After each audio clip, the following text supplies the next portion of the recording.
It's Thursday night, and you're on the Brett and Larry podcast show. We're a little late tonight, but these guys that we got on the show were out making money, so we had to drag them in here. They're going to give you all the secrets tonight. Here's my buddy Brett. Brett, tell everybody hello.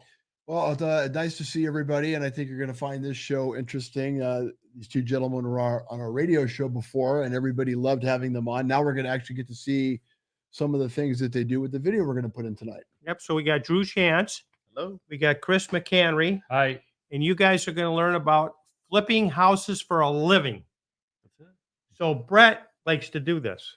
Believe it or not, he's a media mogul, and he went to Indiana and bought one or two houses. And everybody's like, why would you go to Indiana? Yeah. Sure, they were cheap, right? Well, the reason I went to Indiana is because you guys are here. Yeah, right. There's a few people that know. Why would I want to? I'm not ready for the big leagues. I mean, I know my limitations, but I'll tell you, Indiana was good, and it was a good experience. I found out some things. I never try to sell when it's snowing. People don't work as much out there. The contractors, even when it's snowing, it's like it snows all the time. Yeah, like, we don't work. You know, that was the problem. Yeah, so the things like we don't have that problem here. You don't have that, do you? Well, we've had a lot of rain this year, and people are very scared of rain. You know, like framers are not working. You know, but in Seattle, they frame in the rain. Like they're used to it. But here, it shuts things down. Oh, interesting. It slowed us down a lot. So, all right, let's start from the beginning. So let's pretend that some of our listeners want to get into this. The way things are, everybody needs extra money. So what's the first thing you do? I'm guessing it's like identify some really good deal, right? So let's start there.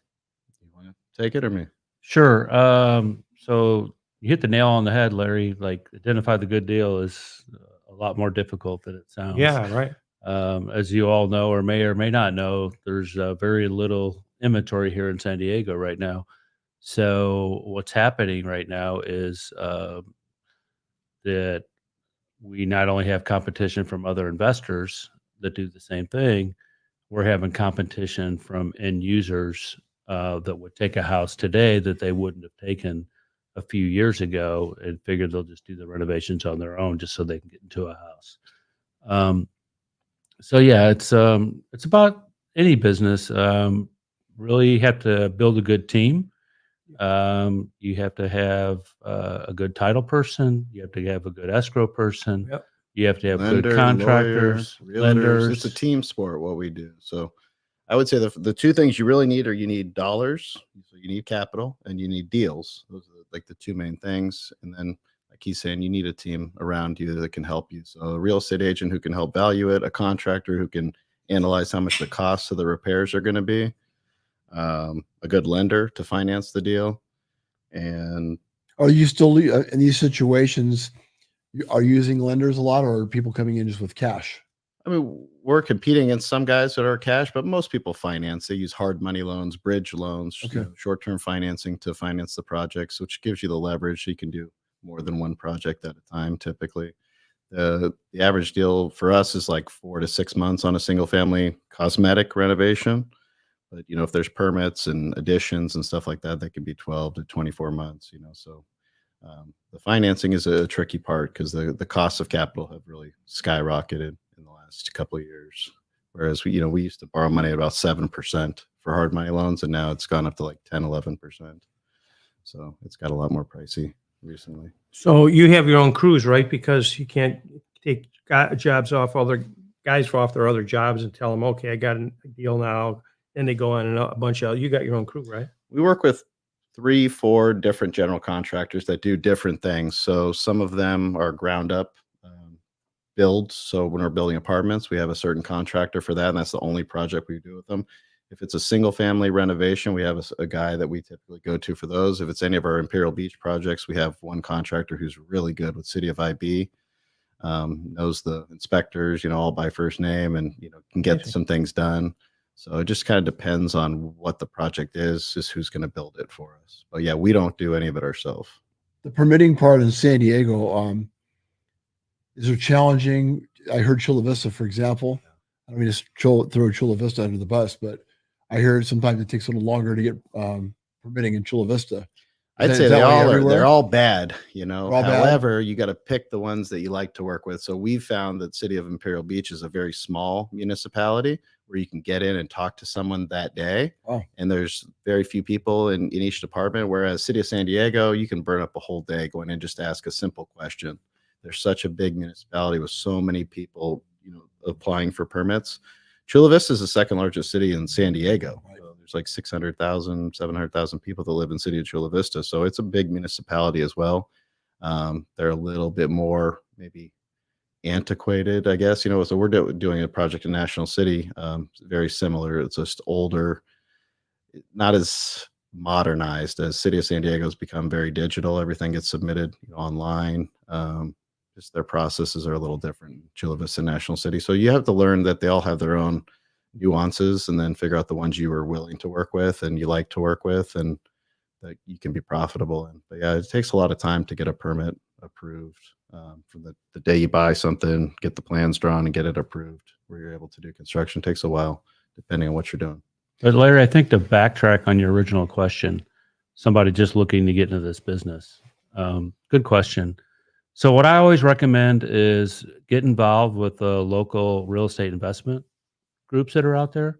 There's a really good one here called SDCIA. They meet the second Tuesday of every month, and you'll get investors that have never done a deal to investors like us that have done 300 plus.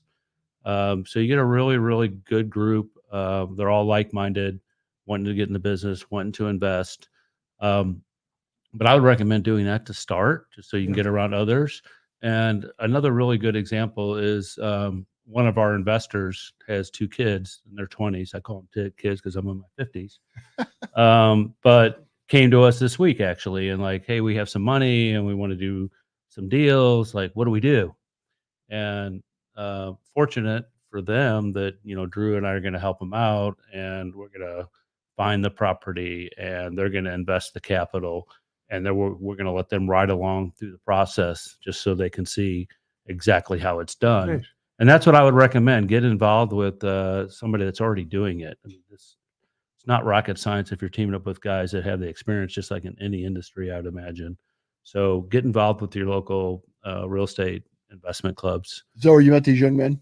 No, actually their father is one of our investors. Okay. And he's been investing with us for years now. And actually one of the sons interned for us over the summer. Oh, nice. He's now a Navy SEAL. So thank you for Wow. his service. Thank you. That's amazing. Yeah. And so just a great dad, great kids, people you truly want to help out. And Drew and I always do that.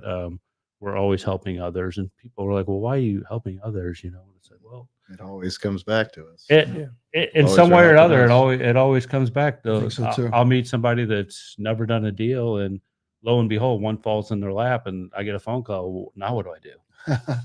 You know? And so we'll just help people, but I would recommend get involved with the local investors club, find yourself that's somebody that's already doing it. And just like any other thing, you need to offer them something so that they want to try to help you and to work with you. So how can you add value to their business? And find out what that is, and then you go do it. And then that's how Drew and I started out. We started out finding deals for other people and bringing them to them. And as we got more experience and saw how it worked, then we eventually branched out and started doing it on our own.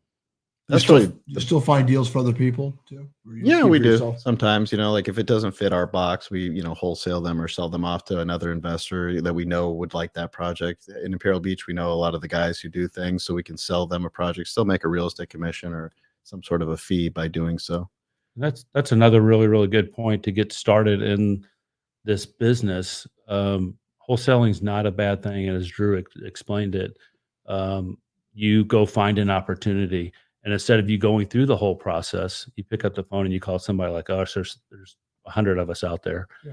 And if you have a real opportunity, we're going to take it down. And if you have the property in contract for $450 and you could sell it to us for $500 and move on, you make $50,000 and you've done none of the work. Those are the best deals.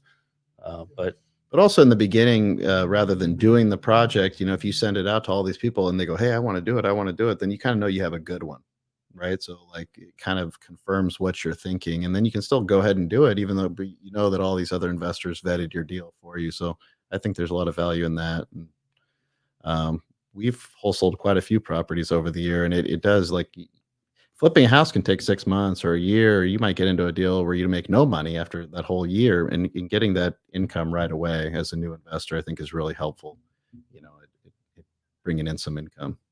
Some of these houses you're talking about, that takes that long to sell. Those probably need a lot of work, don't they? I mean, so it could be the permitting process. It could be the construction that, you know, that you're trying to do a second story addition, and Or you it's gonna can't get the take a long people out of the time. house. Tell them that story. Oh yeah. So we Listen to this. purchased a property in March of 2021 in Rancho Penasquitos, and we knew it had a tenant in the property, and he was going to be a challenge for us. This is what we were told, you know. And we were going to be able to buy the property for $600,000 that we thought was worth $1 million. So it's like quite a spread. You know, you usually don't get that much of a spread. You usually get about 25% discount to the market value, maybe 30. It's like 40% off. So we're like, you know, this is a good buy.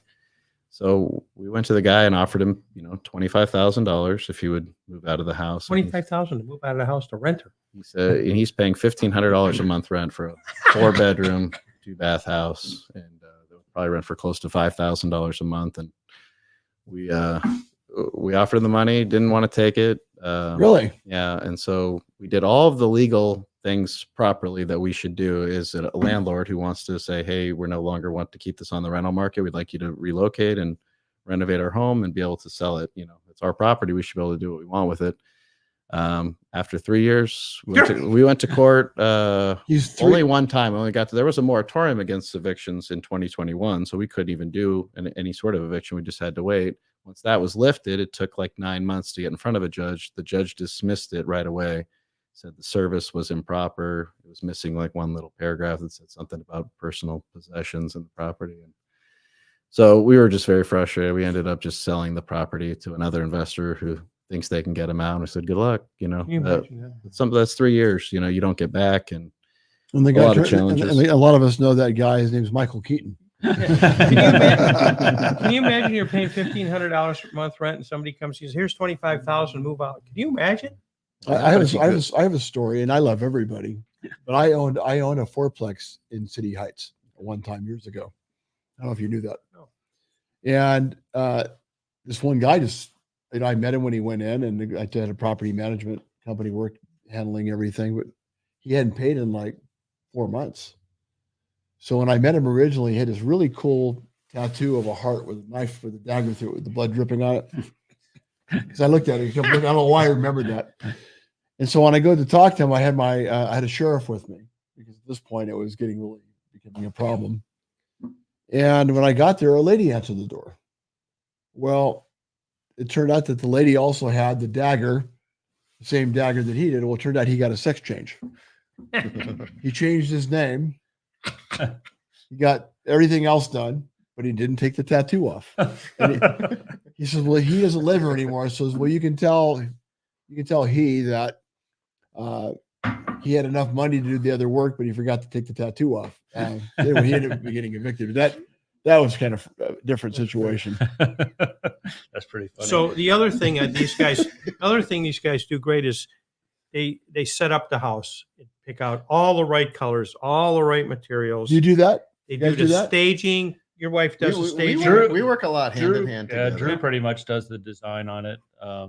But yeah, to go back though real quick, Brett, the properties we're getting right now, like I said earlier, we're in competition with the end user. So the stuff we're getting right now is really, really rough. The last one we bought, I think we took like 12 construction dumpsters out of the property. And then they were just all overgrown. And we spent, I don't know, $8,000 in tree removals. So $20,000 just to get rid of the junk and remove trees before we ever even started on. How long did that take? It didn't take a week, a couple weeks. Yeah. That's pretty Not fast. that long.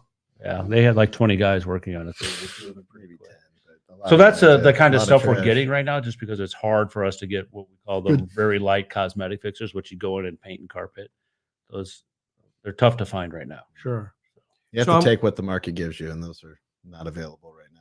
So let's show audience what kind of work they do. You got that video to run, Sarah?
Wow. Yeah. That was a fun project. So we bought that house. It was a single family home. I think it was a 2-bed, 1-bath, the original house. Had code violations on it. It was the city of Chula Vista, and paid $395,000 for the house. It was in really rough shape, and you kind of looked like a barn almost in the back. It was a detached garage that somebody had built an illegal, unpermitted, like granny flat above that garage. And so that was one of the things we had to clean up. But we got a draftsman. We designed that property with plans to build a detached ADU. So that's a 2-bedroom, 2-bath ADU with a 2-car, but they're 2 like 1-car garages on it. And then the front house, we expanded the original footprint to add square footage, and then became a 3-bed, 2-bath main house with a 1-bed, 1-bath junior ADU. So a single family home became a triplex. Paid $395,000, sold it for $1,500,000, put on the market, sold in the first hour, first showing. Oh, I bet. And we listed for $1,395,000. They paid $105,000 over the asking price for the first buyer. Didn't That house need is any from more Chula showing. Vista? Yeah, That's it in just Chula sold. Vista, Yeah, yeah. in What area in Chula October. Vista? Like right off of Palomar, and it's on 5th Avenue, Okay. so close to, is that Broadway right there? Yeah. Broadway and Palomar, just a couple Orange, blocks Palomar. west. Okay. Kind of the older part of Chula Vista, but a nice, it's a good street and a nicer neighborhood. Did a and- beautiful job. Yeah, thank you. Thank you. So Drew and Chris's number is going across the screen there. See the phone number, Islander Properties. And if you want to call them about any questions in the business, or if you got a lead for them, of course, they love that. Anything they can buy. If you're a buyer and want to buy a perfect property, you should see these properties when they're done with them. Oh my God, you want to own that. So anything you want to talk to them about, there's the number scrolling down the bottom. You guys are the Michelangelo and Da Vinci. All right, I always We say. usually buy the worst house on the block, and when we're done, it's the best. We kind of overdo our houses a little bit, but they sell faster. They sell for more money. You have and- integrity. You can tell that people don't know your work. You guys, you're very honest. You have a lot of integrity, like I said, and Larry speaks highly of you all the time. I mean, and Thank you. he doesn't do that too often for a lot of people. Thank you. They are masters. Okay, we're going to move on a little. Okay, so The Big Dump, our movie, is doing fantastic. It's on YouTube now. You can watch it. It's 37 minutes long. They're watching it in Washington, D.C. The congressmen, the senators are all watching it. And it's a teaching tool. It's a learning tool. So you want to watch it, The Big Dump on YouTube. It's going to be shown at the biggest elementary school in California, 40,000 students. And Brett just won his election Oh, on congrats. Tuesday night. Do you ever really win in politics? No, but it's not completely a political job. Tell them what it is. So it's kind of like a human resource position, and so what we're going to be looking for is good candidates to run that are workable and can get things done, because there's been a lot of gridlock between the two parties for a long time. So the goal is to find a way to make things more workable. And if anything, learn to be kinder to each other, because I think we've lost sight of that. So I think that's why I decided to get involved with that. And I know people all over San Diego, so I think it's going to be a good fit. And some people believed in me, and I luckily got in. So I'm happy about that. Congratulations. Congratulations. Awesome.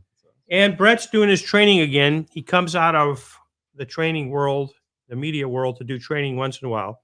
So he's doing it right now. So Yeah. he's doing anti-aging, exercise, fitness, longevity, nutrition, weight loss, and a lot of people are confused in their lives too. He even helps you with that. So tell the people about that a little bit. Well, I think what it is that's something I've been doing for years. I've won the Mr. Universe 3 times in the past in my younger career for my age group, and but I found that a lot of the things that are going on, and I actually used to train Navy SEALs, and I get contracts with them and all the law enforcement departments in the United States. So I've had some really solid clients that I've worked with, but I found one thing: you can't. It's probably like a house. Each situation is uniquely different. So I found that there's some people that one thing would work for one, but not work for another. So you have to kind of get into the mind a little bit and figure out what kind of makes them operate. It's a little bit different for each person, but they're all CEOs, and Navy SEALs and CEOs have something in common. People that own companies, if they have a goal in place and they know how to hit their marks, if you lay the same thing out with them the same way with nutrition and exercise, more than likely they're probably going to do it. Right. So contact Brett if it's going across the bottom too. We got the email address. So a lot of us have something in common. We all don't sleep. Exactly. Then we got the book. If you want to buy the book, that's on Amazon. Directions to a Happy Life by Larry Delrose. Very nice book. Awesome book. You will like it. And I think that's about it. I seen a really interesting movie though on Netflix. It's called If I Can Only Imagine. It's called I Can Only Imagine. And what it's about is it's this Christian rock music. So there was a song called I Can Only Imagine, and it was the #1 Christian rock song in the history of the world. And it's about how the guy's life led him up to writing the song. It's very interesting. I mean, it's not over religious or anything. It's just a really nice movie on Netflix if you want to watch that. And we got President Biden coming on in 8 minutes. So we're going to say goodbye to everybody so you can watch the stadium. He's not coming here? No, he's not coming here. We're in the same studio he's going to be in though right now. No, we're in Coronado.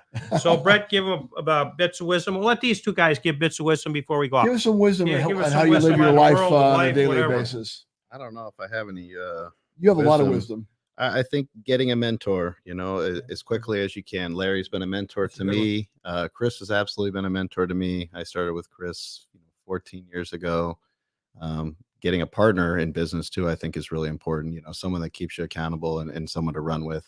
I think you go further with other people. So don't be so caught up on giving up half of the deal. That's a good one. Good advice. Love Very it. good advice. What do you got, Chris? So mine's actually not business related. Mine's you've got maybe relates to your book, Happy Life. You got to get right with your fitness and your health, because if we don't have our health, we don't have anything. True. And Drew actually said that to me, like, we're killing ourselves, we're working, we're making a lot of money, and we weren't working out at the time. And I've lost like 35 pounds. And he looked at me one day, he's like, what good is this? We're making all this money, but we don't have it if you don't have your health. So that really resonated with me, and I stuck to it. So get right with your health, get right with your family and your wife and your kids. Yeah, that's one. And that's what's most important to me. And you'll sleep good. Sarah says you got to sleep good. That's the main thing. Right, Sarah? It's our producer, Sarah. We love her. Hi, Sarah. Okay, Brett, let's send them off on something great. Okay. Let's find a way to do something nice every day for somebody, whether it's open the door or let them drive in front of you, or maybe help somebody to the car with their groceries if they're a little bit challenged. Just do kindness, do kind things. That's all you have to do. It doesn't require a lot to do that. You've got to get back to being that way. That's right. Okay, everybody. Awesome. We'll see you next week on the Brett and Larry podcast show. We had great guests today. Thank you guys very much. Thank you guys for having us. We'll see you all next week, hopefully. And you can stream this and you can listen to it in your car and all that kind of stuff. So we hope you listen soon. Thanks. Goodbye. Thank you.